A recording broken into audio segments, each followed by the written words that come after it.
हनुमान, बालपन, शिक्षा एवं शाप। हनुमान जी के धर्मपिता वायु थे, इसी कारण उन्हें पवन पुत्र के नाम से भी जाना जाता है।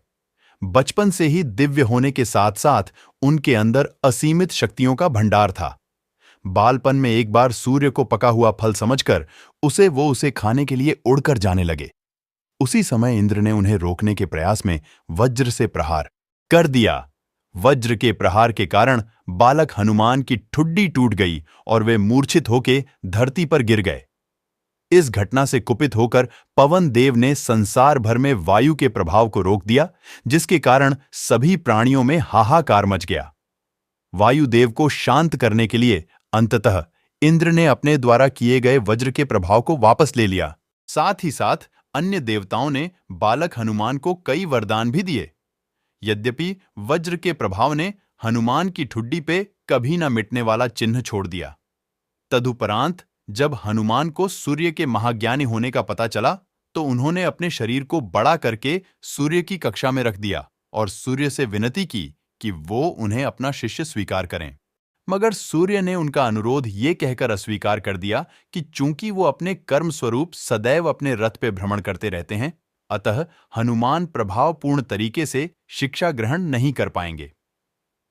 सूर्यदेव की बातों से विचलित हुए बिना हनुमान ने अपने शरीर को और बड़ा करके अपने एक पैर को पूर्वी छोर पे और दूसरे पैर को पश्चिमी छोर पे रखकर पुनः सूर्यदेव से विनती की और अंततः हनुमान के सतात्य दृढ़ता से प्रसन्न होकर सूर्य ने उन्हें अपना शिष्य स्वीकार कर लिया।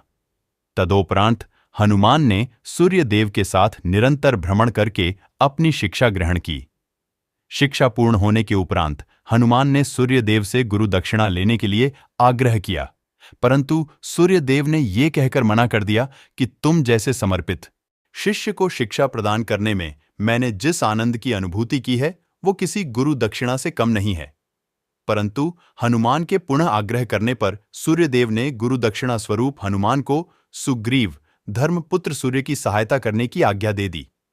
हनुमान के इच्छानुसार सूर्यदेव का हनुमान को शिक्षा देना सूर्यदेव के अनंत, अनादि, नित्य, अविनाशी और कर्म साक्षी होने का वर्णन करता है।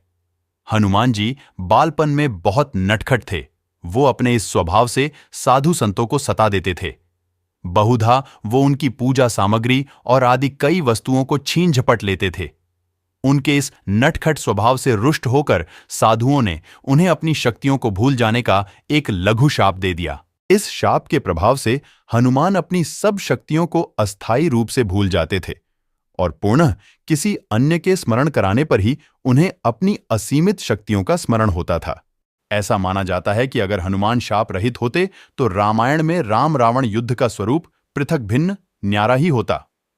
कदाचित वो स्वयं ही रावण सहित संपूर्ण लंका को समाप्त कर देते।